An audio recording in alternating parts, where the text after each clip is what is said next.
ముసుగుగా చెప్పేస్తున్నాను. అతను ఎందుకు చెప్తే వినాలి అనుకునే రోజులు బతుకుతున్నాను. కానీ చిన్నవాడైన దేవుని చేతిలో వాడబడుతుంటే వెనక్కి చేరి ప్రార్థించాలి అనే మనసున్న దైవజనులు కూడా చెప్పలేదు.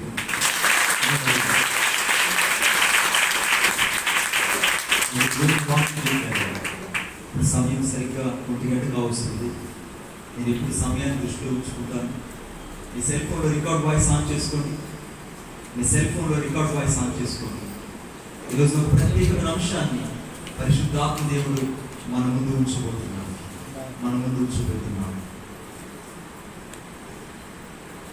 రండి, దావీదు కీర్తన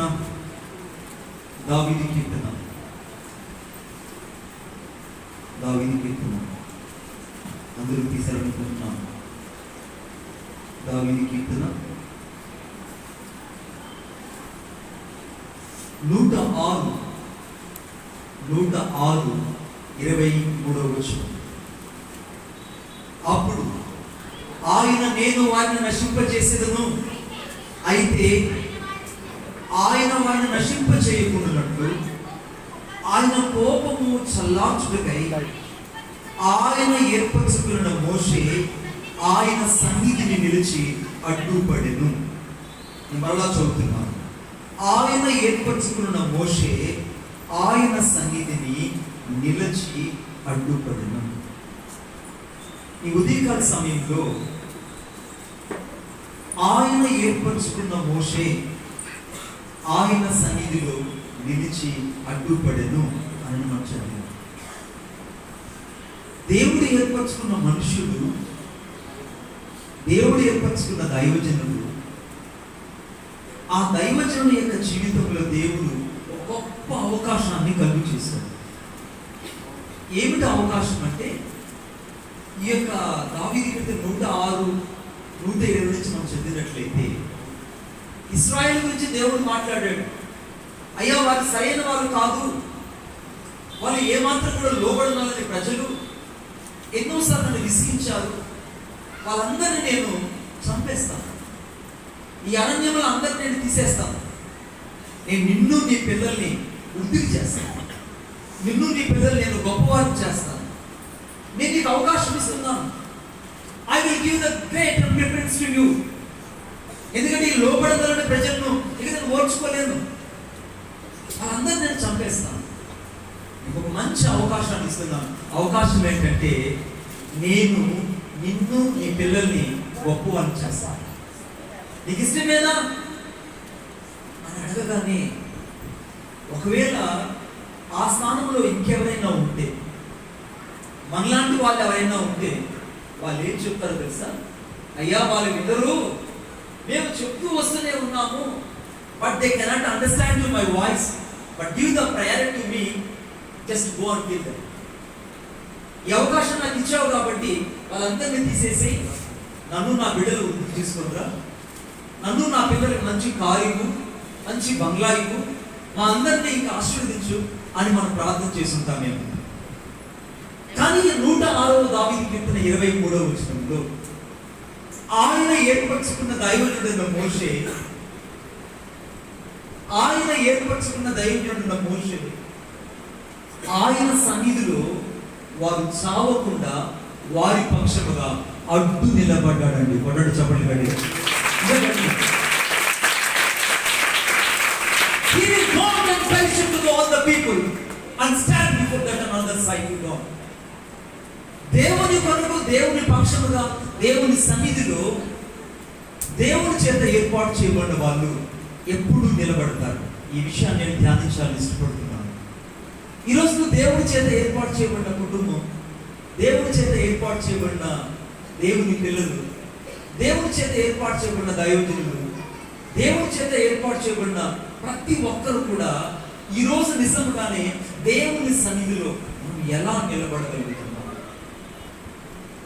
దేవుడికి అవకాశం ఇచ్చాడు మోషేకి. మోషే, ఇక వారితో నేను విసిగిపోయాను, వారందరూ నేను తీసేస్తాను, నాకున్నటువంటి ఒకే ఒక ఆలోచన ఏంటంటే నేను పైకి తీసుకురావాలనుకుంటున్నాను. కానీ మోషే అందుకు ఒప్పుకోలేదు. ఏమన్నారో తెలుసా? అయ్యా, నీ కోపం చల్లార్చడానికి నేను వారి కొరకు నేను ప్రాయశ్చిత్తాత్మగా నీ సన్నిధిలో నిలబడిపోతాను. ఆమేన్. ఒక సమర్పించుకున్న దైవజనులలో కనబడుతున్న దైవ లక్షణం ఏంటో తెలుసా? వారు నశించకుండా, వారు నాశనము కాకుండా, వారందరి పక్షముగా దేవుని కోపం చల్లార్చడానికి నువ్వు నిజంగా నిలబడగలుగుతున్నావా? ఇది ఈరోజు ప్రశ్న.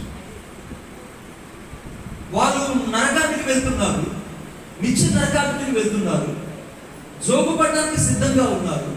వారు వెళ్ళవలసిన స్థలం వారు ఏర్పాటు చేసుకుంటున్నారు.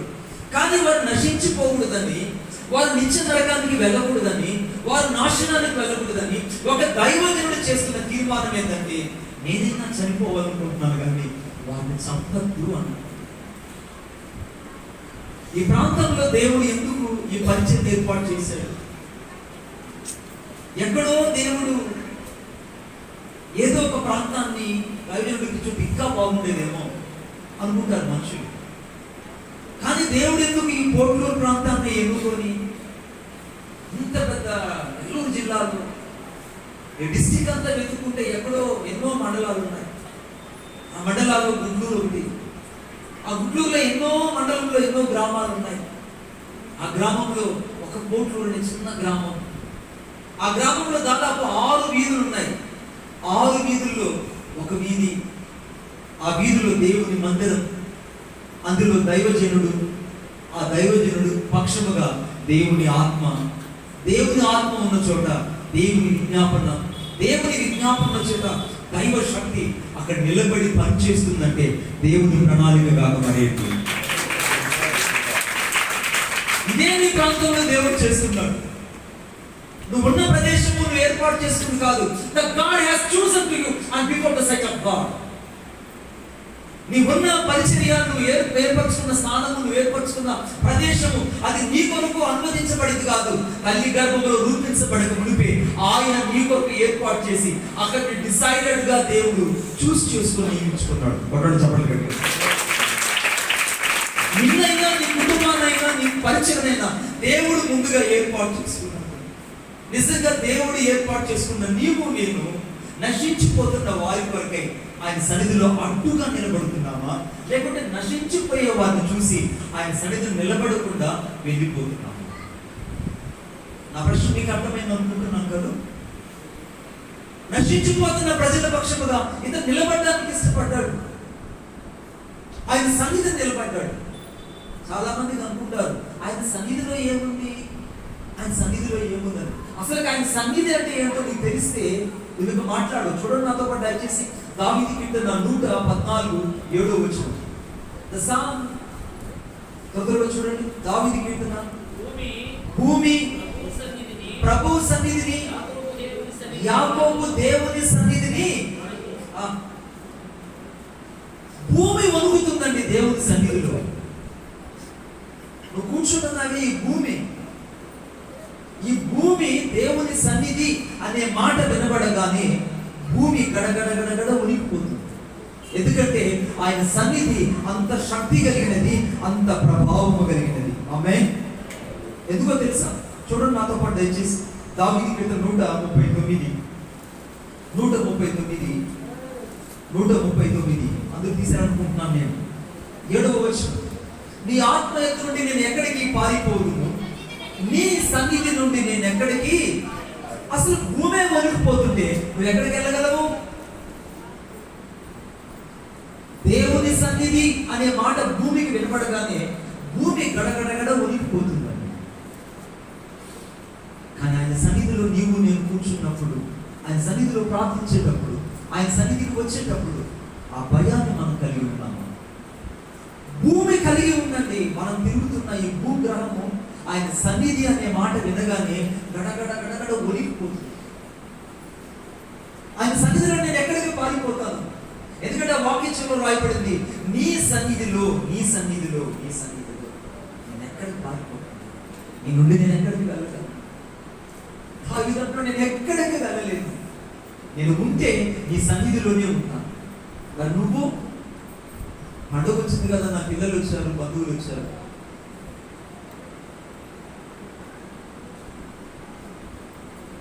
కానీ దేవుని సన్నిధిని కనబడడానికి దావీదు కూడా తీర్మానం ఉండే తెలుసా? నీ సన్నిధిని విడిచిపెట్టి నేను ఎక్కడికి వెళ్ళను. మీకు ఒక మాట నేను గుర్తు చేయను, నాతో పాటు చూడండి దయచేసి, నాతో పాటు చూడండి దయచేసి చూడండి. దావీదు కీర్తన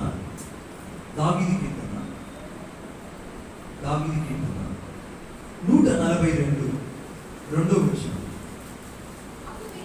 బహు వినయముగా నేను ఆయన సన్నిధిని నేను మొరపెట్టుచున్నాను, నాకు కలిగిన బాధ ఆయన సన్నిధిని తెలియచెప్పుకుంటున్నాను. చూడండి, ఆయన సన్నిధి అనే పేరు ఎత్తగానే భూమి వణికిపోతుంది, అంటే భూమి భయపడుతుంది. ఆయన సన్నిధిలో నుండి ఎవరు ఎక్కడికి పారిగెత్తుకొని లేదా దూరంగా వెళ్ళి బ్రతకలేరు. ఆయన సన్నిధిలో ఉన్నటువంటి మాట ఏంటంటే, నేను నీ సన్నిధిలోనే నేను మొరపెడతాను, నాకు కలిగిన బాధలన్నిటినీ నేను నీ సన్నిధిలోనే చెప్పుకుంటాను అంటున్నాను. నిజంగా నువ్వు అనేకమైన బాధలు నీకు ఉన్నాయి, అనేకమైన ఇబ్బందుల్లో నువ్వు ఈరోజు వచ్చావు, అనేకమైనటువంటి కన్నీటితో కృంగిపోయిన అనుభవంలో నేను ఇక్కడికి వచ్చావని దేవునికి తెలుసు. దేవుని వాక్యం చెప్తుంది, నీ బాధలు నాకు తెలుసు. I know that you are suffering. I know that you are tears. నాకు నీ కన్నీళ్ళు తెలుసు, నీ బాధలు నాకు తెలుసు. దావీదు అంటున్నాడు, అయ్యా నీ సన్నిధిని విడిచిపెట్టి నేను ఎక్కడికి వెళ్ళనయ్యా, ఎందుకంటే నాకు కలిగిన ప్రతి బాధను నేను నీ సన్నిధిలో నుండి చెప్తాను. కానీ నీ బాధ వస్తే మనుషులను ఆశ్రయిస్తున్నావు, నీ బాధ వస్తే ఇతరుల దగ్గరికి వెళ్ళి వాళ్ళ దగ్గర నువ్వు అనేక సార్లు నిన్ను గురించి తెలియజేసుకుంటున్నావు.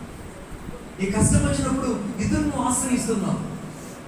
కానీ దేవుడు వాక్యం చెప్తుంది, నాకు కలిగిన ప్రతి బాధలలో నేను నీ సన్నిధిలోనే తెలియజేస్తాను. నేను నా విన్నపాన్ని తెలియజేస్తాను. నిజంగా దేవుని సేవకులమైన మనం, దేవుని బిడ్డలమైన మనం అనేక సార్లు ఈ వాక్యాన్ని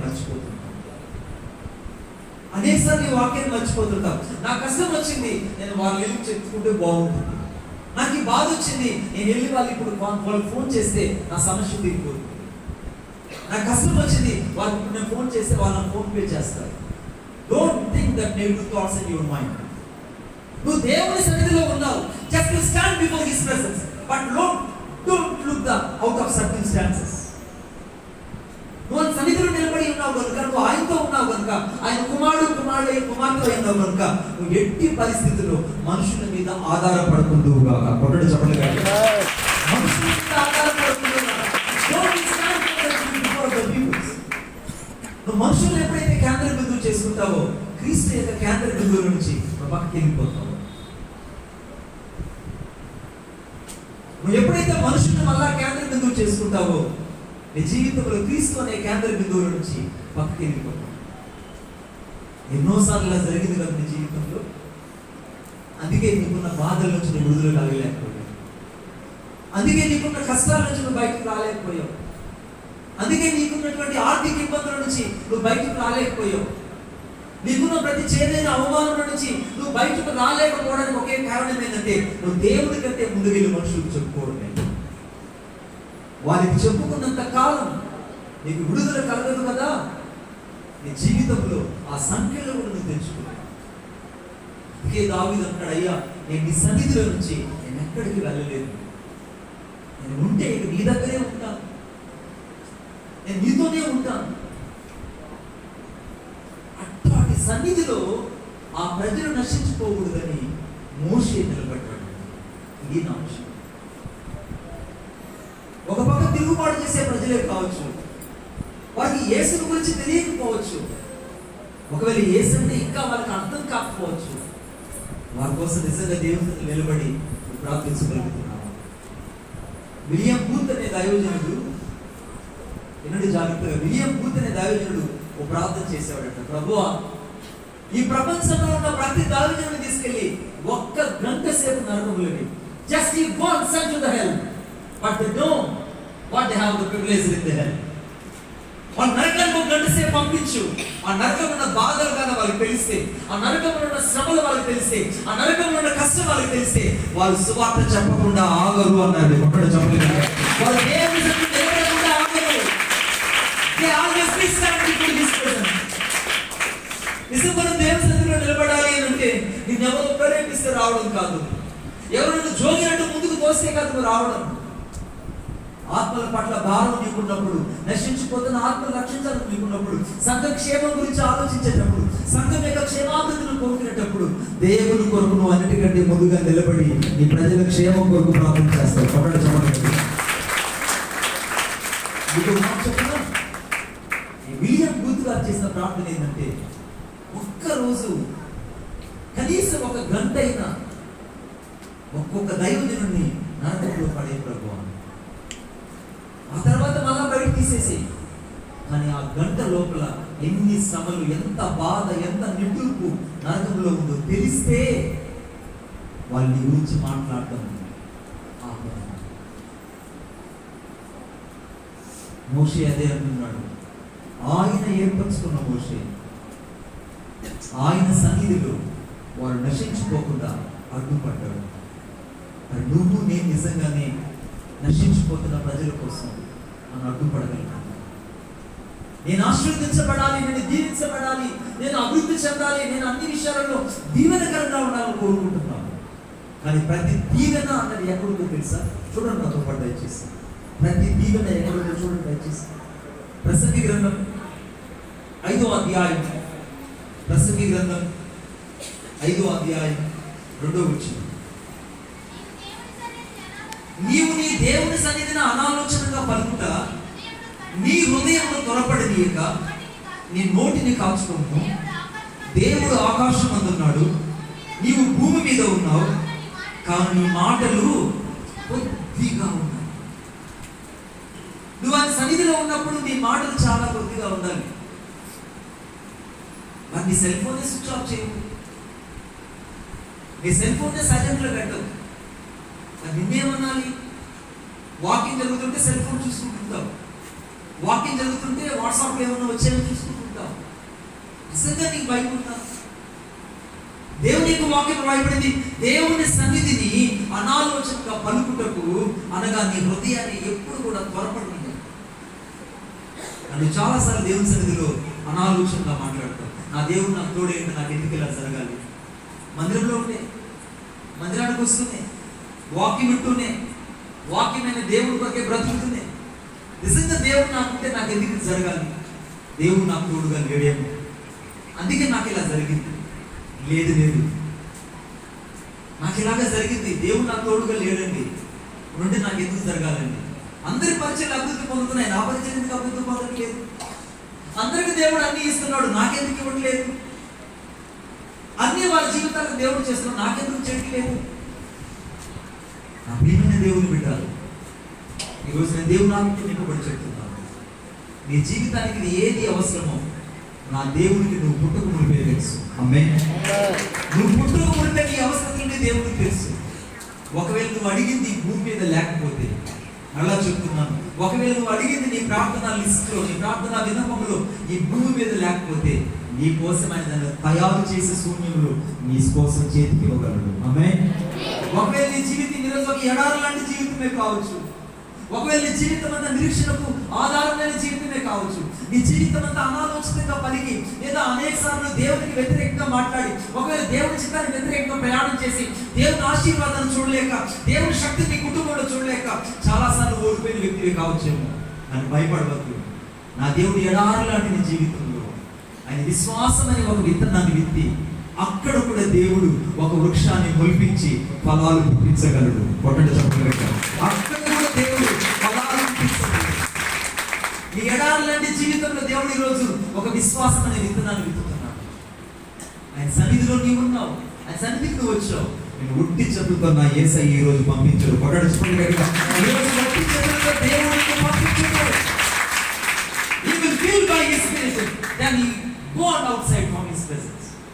నువ్వు వెళ్ళేటప్పుడు పరిశుద్ధాత్మ శక్తితో నింపబడి ఇక్కడి నుంచి నువ్వు వెలుగుదువుగాక. ఆమేన్. దేవుని యొక్క అభిషేకం కలిగిన సమాధానంతో నువ్వు ఇక్కడి నుంచి వెలుగుదువుగాక. దైవ సంబంధమైన, ఆత్మ సంబంధమైన ప్రతి ఆశీర్వాదంతో నువ్వు ఇక్కడి నుంచి వెళ్ళబోతున్నావు. భయపడకు. నువ్వు త్వరపడి మాట్లాడేవే వాటన్నిటిని బట్టి ఈరోజు ఆయన సన్నిధిలో వచ్చాను. ప్రభువా, నేను చాలాసార్లు సన్నిధిలో నేను అనాలోచనగా మాట్లాడాను. చాలాసార్లు నీ సన్నిధిలో నేను నీ ప్రార్థన చేసిన అంశం గురించి అది జరగకపోయేటప్పటికీ నేను చాలాసార్లు ఆలోచన చేశాను. నన్ను క్షమించు ప్రభువా. నువ్వు చెప్పగలవా? ఇలా చెప్పగలను. ఒకరోజు నేను వేకువసం 4 గంటలకు ఒక కుటుంబానికి ప్రార్థన చేయడానికి వెళ్ళాను. రేపు 4 గంటలకు నేను ప్రార్థన చేయడానికి వెళ్ళినప్పుడు ఆ కుటుంబంలో భార్య భర్తలు ఇద్దరు తమ ఇద్దరు ఆడపిల్లలను దగ్గర పెట్టుకొని నాతో ఏడుస్తూ చెప్తున్నారు, అన్నా నా ఇద్దరు ఆడపిల్లలు, మాకు కుమారులు ఎవరు లేరు, ఇద్దరు ఆడపిల్లలు, వీళ్ళ భవిష్యత్తు ఏంటి, వీళ్ళ జీవితం ఏంటి, వీళ్ళు ఎలా బ్రతకాలి, అసలు ఉద్యోగాలు ఏంటి నాకు అర్థం కావట్లేదు అని ఏడుస్తున్నాను చెప్పాను. అప్పుడు నేను అన్నాను, అదే మీరు ఒక పని చేయండి, మీరు దేవుని సన్నిధిలో అనగా దేవుని సన్నిధిలో మీరు మోకరించి ప్రార్థించండి. నేను ప్రార్థన చేస్తూనే ఉన్నానన్నా అని అన్నాడు. నో, అది కాదు, ఆయన స్వరమును వినునంతగా ప్రార్థన చేయి. రోజు లిస్ట్కి వెళ్తున్నాం అన్నా, ఆ లిస్ట్ ఇస్తాం, ఆ లిస్ట్ ఇచ్చినప్పుడు ఆ లిస్ట్ వాళ్ళు కట్టి ప్రాక్టీస్ చేయడానికి ఉంటావా, లేకపోతే లిస్ట్ ఇచ్చేసి వెళ్ళిపోతావా? చెప్పాలి. ఎంతసేపు ఉంటాం? నీ భాషలో చెప్తున్నా, యో అందరికి కట్టించయ్యా, వెళ్ళిపోవాలి. నేను లిస్ట్ ఇస్తే వాడు ప్రాక్టీస్ ఇచ్చేదాకా అక్కడే నిలబడతావు, కానీ దేవుని సన్నిధిలో ప్రార్థన లిస్ట్ ఇస్తే ఆయన మాట్లాడేదాకా నువ్వు ఉండవు. Just you not understanding the power of the limits. నీ లిస్ట్ ఎక్కడికి వెళ్తే వాడు ఇచ్చేదాకా వెయిట్ చేస్తావు, కానీ ప్రార్థన లిస్ట్ దేవుని దగ్గరికి వెళ్తే ఆయన నీతో మాట్లాడేంత వరకు నువ్వు నిలబడవు. అంటే లిస్ట్ ఇస్తావు, వెళ్ళిపోతావు. అనాలోచనగా చేస్తున్నావు కదూ, అందుకే నీ జీవితంలో ఆలస్యం అవుతుంది. అందుకే నీ జీవితంలో చాలాసార్లు వ్యక్తిగతంగా ఆ యొక్క శక్తిని అనుభవించలేకపోతున్నావు. వాటితో ధైర్యం చెప్పాను, భయపడకండి, మీ పిల్లల్ని దేవుడు ఆశీర్వదిస్తాడు, ఈ పిల్లల్ని దేవుడు వృద్ధికి తీసుకొస్తాడు, ఈ పిల్లల పట్ల దేవుడు ఆశ్చర్యమైన కార్యాలు చేస్తాడు. వారి కొరకు ప్రార్థన చేశాను. కొన్ని రోజుల తర్వాత సరిగ్గా 2019 నాకు ఫోన్ చేశారు, బ్రదర్ మా పిల్లలకు పెళ్లి సంబంధాలన్నీ వచ్చాయి, అన్నీ వెళ్ళిపోయాయి. వచ్చిన వాళ్ళందరూ దాదాపు 5 లక్షలు 10 లక్షలు కట్టబడుతున్నారు. మా పరిస్థితి ఏం చేయాలో అర్థం కావట్లేదు. పక్కన వాళ్ళు ఎవరు అన్నారట, ఎవరినైనా ప్రేమించి పెళ్లి చేసుకుందామా, మీ అమ్మ మీ నాన్న పెళ్లి చేయలేదే నీకు అన్నారు. ఆ మాటలు మా గుండెలు పెట్టేసాయి. నేను చనిపోవాలనుకుంటున్నాం, ఎక్కడైనా బాకరాపేట అడవుల్లోకి వెళ్ళి అక్కడ చచ్చిపోదాం అనుకుంటున్నామన్నా. అప్పుడు నేను అన్నాను, నో, మీరు వెళ్ళకండి, నా ప్రభువుని యేసయ్య ఒక నూతన క్రియను ఈ కుటుంబంలో చేయబోతున్నాను. ఒక నూతన క్రియను దేవుడు చేయబోతున్నాడు. ఒక నూతనమైన అభిషేక తైలాన్ని మీ కుటుంబంలో తీసుకురాబోతున్నాడు. దేవుడు ఒక తెరిచిన ద్వారాన్ని మీ జీవితంలో మీరు చూడడం ప్రారంభిస్తారు అని వారితో మాట్లాడి ఒక రోజు వెళ్ళి వారి వరకు ప్రార్థన చేశారు. ఆ డెలివరెన్స్ ప్రేయర్ అయిపోయింది. సరిగ్గా 2020 సంవత్సరంలో లాక్డౌన్ టైంలో, లాక్డౌన్ అయిపోయిన తర్వాత నాకు కాల్ చేసి, నా SBIలో నా పెద్ద కుమార్తెకు దేవుడు క్యాషియర్గా ఉద్యోగాన్ని ఇచ్చాడన్నాడు.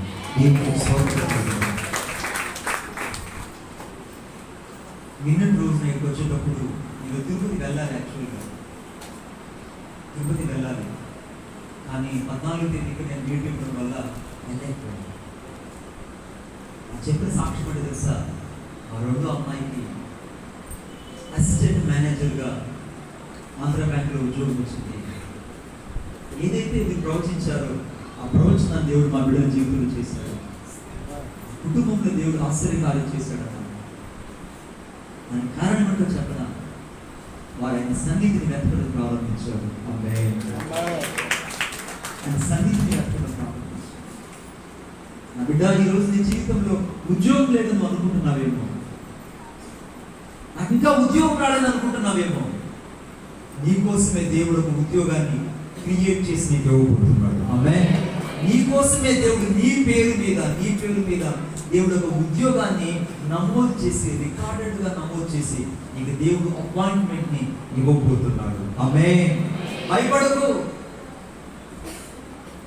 ఆ ఆయన సన్నిధికి నువ్వు వచ్చావు కనుక ఈరోజు ఒక ఆత్మ సంబంధమైన ఆశీర్వాదంతో నీవు ఇక్కడి నుంచి వెళ్ళబోతున్నావు. ఆయన ఆకాశం మీద ఉన్నాడు, నువ్వు భూమి మీద ఉన్నావు. ఈరోజు నువ్వు గత కాలంలో ఏవైతే మాట్లాడావో వాటికి భిన్నంగా నువ్వు మాట్లాడు. ఎక్కడైతే నువ్వు శపించుకున్నావో ఆ శపితానంతా యేసుక్రీస్తు నామములో ఈరోజు రద్దుపరుచుకో. అందుకే మత్తయి 15:14 నా తండ్రి చేత నాటబడని ప్రతి మొక్కయు పెళ్ళగింపబడునని వాక్యం. ఈరోజు సాధారణ కొన్ని మొక్కలు నీళ్ళు నాటి వెళ్ళాడు. ఆ మొక్క పేరే అవిశ్వాసం. ఆ నాటిన ఆ మొక్క పేరే దేవుని యొద్ద నుంచి నేను పొందుకోలేని జవాబు అన్న అవిశ్వాసం. ఆ మొక్క పేరే అందరి జీవితంలో జరుగుతాయి, నా జీవితంలో జరగవు అని నువ్వు పలుకున్న మాటలు. అందరికి దేవుడు ఇస్తాడు, నాకు మాత్రం ఆలస్యం చేస్తాడు. ఎక్కడెక్కడైతే నువ్వు అవిశ్వాసంగా కొన్ని మొక్కలు నాటావో అవన్నీ తండ్రి చేత నాటబడ్డవి కావు, అవి సాధారణ చేత నాటబడ్డాయి. నీ ద్వారా పలుకున్న మాటల ద్వారా పలుకబడ్డాయి కనుక వాటన్నింటినీ ఈ రోజు నువ్వు పెరిగి వేసుకుంటే నువ్వు ఆశీర్వాదాన్ని పొందబోతున్నావు. ఒకటి చెప్పండి గట్టిగా, ఒక ఆశీర్వాదాన్ని పొందబోతున్నావు, ఒక ఆశీర్వాదం పొందబోతున్నావు. అందుకే వాక్యం రాయబడింది. దయచేసి నాతో పాటు చూడండి. దయచేసి సామెతల గ్రంథం 8వ అధ్యాయం 30 సామెతలు 8:30 నేను ఆయన యొద్ద ప్రధాన శిల్పినై అనుదినం సంతోషించుచు నిత్యం ఆయన సన్నిధిని. యేసుక్రీస్తు ప్రభువు ఇలా చేశాడు. నీవు నేను యేసు ప్రభువు చేశారు ఆ పని. నేను నా తండ్రి యొద్ద ప్రధాన శిల్పినై అనుదినం సంతోషించుచు నిత్యము నా తండ్రి సన్నిధిలో ఆనందించుచున్నాను. యేసు ప్రభువు అంటున్నాడు, నేను ఆనందిస్తానని సన్నిధిలో. నిజంగా ఆయన సన్నిధిలో ఆనందిస్తున్నావా? ఆయన సన్నిధిలో నువ్వు ఆనందించడం ప్రారంభిస్తే నీ జీవితంలో ప్రతి అడ్డంకులు తొలగిపోవడం ప్రారంభిస్తాయి. ఆమేన్. ప్రతి అడ్డంకులు, ప్రతి ఆటంకాలు నీ జీవితంలో తొలగిపోవడం ప్రారంభిస్తాయి. ప్రతి అడ్డుగోడలు నీ జీవితంలో తొలగిపోవడం ప్రారంభిస్తాయి. నువ్వు మాట చేయనా, నువ్వు చెప్పండి, నేను ప్రార్థన చేయడం నువ్వు ప్రారంభిస్తే నీ ముందు ఎరుకో గోడలు కూలిపోతాయి. నువ్వు ప్రార్థించడం ఆపేస్తే యోర్దాను నది కూడా నీకు దారి. నువ్వు ఎప్పుడైతే ప్రార్థించడం ప్రారంభిస్తావో నీ జీవితంలో ప్రతి ఆత్మ సంబంధమైన ఆశీర్వాదాన్ని తలుపులు తెరవబడడం ప్రారంభిస్తాయి. నేను ఒక సంఘటన గమనించాను. మన భూమికి పక్కన ఉన్నది చంద్రుడు. అది కూడా ఒక ప్లానెట్. ఆ యొక్క చంద్రుడి యొక్క గ్రహము భూమి మీదకు ఎన్ని సరిపోతాయి అని అంటే 200 చంద్రుళ్ళు అయితే భూమి అంతా నింపబడిపోతాయి. కానీ నువ్వు కనపడుతున్న సూర్యుడు, ఆ సూర్యుడికి 9 కోట్ల భూములను మనం పంపిస్తే అప్పుడు ఆ సూర్యుడు నింపబడిపోతాడు. ఆమేన్. అంటే సూర్యుడు ఎంత పెద్దదో ఆలోచించాలి. ఎన్ని భూములు కావాలి సూర్యుడు నింపబడాలంటే? ఎన్ని కావాలి? 9 కోట్ల కంటే ఇంకా ఎక్కువ భూములు ఆ యొక్క గోళంలో నింపితే సూర్యుడంతా నింపబడిపోతాడు. 9 కోట్ల భూములు అంటే సూర్యుడు ఎంత పెద్ద గ్రహం ఆలోచించాలి. ఆ పెద్ద గ్రహాన్ని కలుగు చేసింది ఎవరంటే కేవలం నోటి మాటతో. చూడండి నాతో పాటు ఆదికాండం దయచేసి చూడాలి నాతో పాటు. ఆదికాండం 1:15 భూమి మీద వెలిగించుటకై అవి ఆకాశ విశాలమందు జ్యోతులై ఉండును గాకని పలికెను. ఆ ప్రకారమైను దేవుడు ఆ 2 గొప్ప జ్యోతులను, అనగా పగటిని ఏలుటకు పెద్ద జ్యోతిని, రాత్రిని ఏలుటకు చిన్న జ్యోతిని, నక్షత్రాలను చేశాడు. ఈ వాక్యం చాలాసార్లు చదివా కదా నువ్వు. కానీ ఇక్కడ రాయబడింది, ఇక్కడ ఆయన పగటిని ఏలుటకు పెద్ద జ్యోతిని కలుగు చేశాడు. అంటే నోటితో పలికాడు. నోటితో పలికితేనే విశ్వం అంతా కలుగునప్పుడు ఆ విశ్వం పలికిన దేవుని యొక్క శక్తి నీకు అర్థమైతే నీ జీవితం సరిపోతుందా? నా మాట నీకు అర్థమయ్యా? ఆ విశ్వాన్ని కలుగును కాబట్టి కలిగినటువంటి ఆ విశ్వాన్ని కలుగు చేసిన ఆ దేవుని యొక్క సన్నిధిలో నువ్వు ఎలా ఉన్నావు అనేది ఈరోజు ఆలోచించాలి. ఆ విశ్వాన్ని కలుగు చేసిన దేవుడు నీవు నేను ఆరాధిస్తున్న నజరేయుడైన యేసుక్రీస్తు ప్రభువు. ఆమేన్. కలిగి ఉన్నది ఏది యేసయ్య లేకుండా కలగలేదు. కలిగి ఉన్నది సమస్తము యేసుక్రీస్తు ప్రభువు మూలంగానే కలిగింది. అంత గొప్ప దేవుడిని, విశ్వాన్ని మాటతో కలుగజేసిన దేవుడు నీ జీవితంలో ఉన్నప్పుడు నువ్వెందుకు కలవరపడిపోతున్నావు? నువ్వెందుకు దిగులు పడిపోతున్నావు? నువ్వెందుకు వేసారిపోతున్నావు? నువ్వు ఎందుకు అనేకమైన సమస్యలు చూసి సతమతం అయిపోతున్నావు? నాతో పాటు చూడండి, దయచేసి నాతో పాటు చూడండి. దావీదు కీర్తన ఎవరు చదవండి ఒకసారి నాతో పాటు. దావీదు కీర్తన 84:7 84:7. వారు నానాటికి బలాభివృద్ధి నొందుచు ప్రయాణము చేయుదురు. వారిలో ప్రతి వాడును సియోనులో దేవుని సన్నిధిని కనబడును. ఎవరైతే బలాభివృద్ధి పొందాలని ఆశిస్తారో వారు దేవుని సన్నిధిలో కనబడతారు. Just and God appear himself and before his presence himself. నువ్వు దేవుని సన్నిధిలో కనబడాలి. వారు నానాటికి బలాభివృద్ధి పొందుచు అని రాయబడిందండి. పరిశుద్ధాత్ముడు ప్రశ్న వేయను, నిజంగా నువ్వు బలం కలిగి దేవుని కోసం బ్రతుకుతున్నావా, లేకుంటే బలహీనుడై దేవుని కోసం బలం కలిగి బ్రతుకుతున్నానని నటిస్తున్నాను? చాలాసార్లు కొంతమంది చూడండి, బ్రెజిలర్స్ చాలా బలంగా ఉన్నట్టు కనపడతారు, కానీ ఆ బ్రెజిలర్స్ వాళ్ళంత బలమైన వాళ్ళు కాదండి. వాళ్ళ ఒక మాస్క్ లాంటి బాడీ మాస్క్ వేసుకొని తిరుగుతూ ఉంటారట అమెరికా దేశాలు. వాళ్ళ ఇంటికి రాగానే వాళ్ళ మాస్క్లన్నీ ఇప్పేస్తే వాడు స్కెలిటన్ లాగా ఉంటాడు చూడడానికి. సాదా సిద్ధ మనుషులు లాగుంటాడు, కానీ వాడు ఆ మాస్క్ వేసుకుంటే మాత్రం పెద్ద బలశూడుగా కనపడతాడు. ప్రియా దేవుని బిడ్డ, చాలాసార్లు నువ్వు కూడా ఆయన సన్నిధి నాతో ఉన్నట్టు భ్రమపడిపోయి మాస్క్ వేసుకుని తిరుగుతున్నావు. నేను చెప్పేది నోటి వేసుకున్న మాస్క్ కాదు, బాడీ మాస్క్.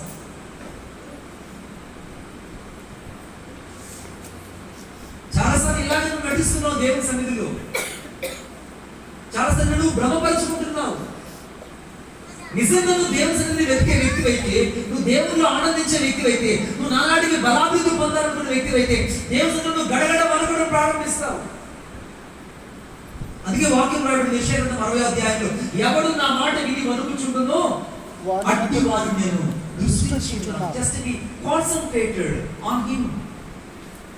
నా మాట విని వణికేవాళ్ళు, నిజంగా దేవుని మాట విని వణికేవాళ్ళు ఎంతమంది ఈరోజు? దేవుని స్వరమని విని వణికేవాళ్ళు ఎంతమంది? నువ్వు దేవుని మాటకు విని వణికే వ్యక్తి అయితే వేకువగా లేచి అందరికంటే ముందుకు వెళ్ళి మోకరించేవాడు, అని మోకరించట్లేదే. నువ్వు దేవుని మాట విని వణికే వ్యక్తి అయితే అందరికంటే ముందు లేచి వేకువ నువ్వు దేవుని వాక్యాన్ని ఎలుగెత్తి చదివేవాడు. కానీ ఈరోజు నువ్వు బైబిలే చదవలేదు, నేనేమనాలి?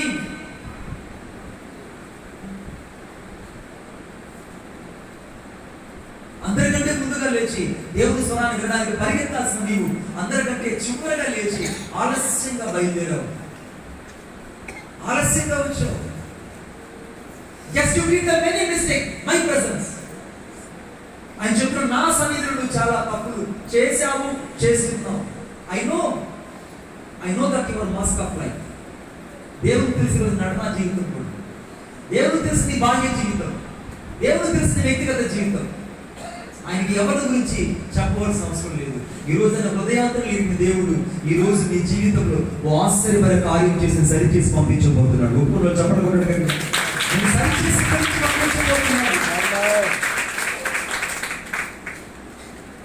అమెరికా దేశం ఎలాగైతే మాస్క్ వేసుకుని బాడీ మాస్క్ వేసుకొని పెద్ద బలశాలుగా కనబడతారు, ఇంటికి రాగానే ఆ మాస్క్ వేస్తే ఎందుకంటే స్కెల్టన్ లాగా వాళ్ళు ఉంటారు. అలాగే ఉంటుంది జీవితం. పరిశుద్ధులు కనబడినప్పుడు ఒకలాగా, భక్తులతో ఉన్నప్పుడు ఒకలాగా, మందిరంలో ఉన్నప్పుడు ఒకలాగా, ఎవరు లేనప్పుడు ఒకలాగా. అలా ఉండకు. నువ్వు తనలో నిలిచి ఉన్న విషయాన్ని గుర్తిస్తే నీ జీవితంలో చాలా విషయాలు నేర్చుకుంటావు. ఒకవేళ గుర్తించట్లేదనంటే ఇంకా నీకు అర్థం కావట్లేదు. అందుకే వాక్యంలో రాయబడింది, వారిలో ప్రతివాడు దేవుని సన్నిధిని కనబడును. ప్రతివాడు, ప్రతి ఒక్కరు, స్త్రీలను లేదు, పురుషులను లేదు, పిల్లలు లేదు, యవనస్తులు లేదు, ప్రతివాడు దేవుని సన్నిధిలో కనబడు. బలాభివృద్ధి పొందడానికి సిద్ధపడిన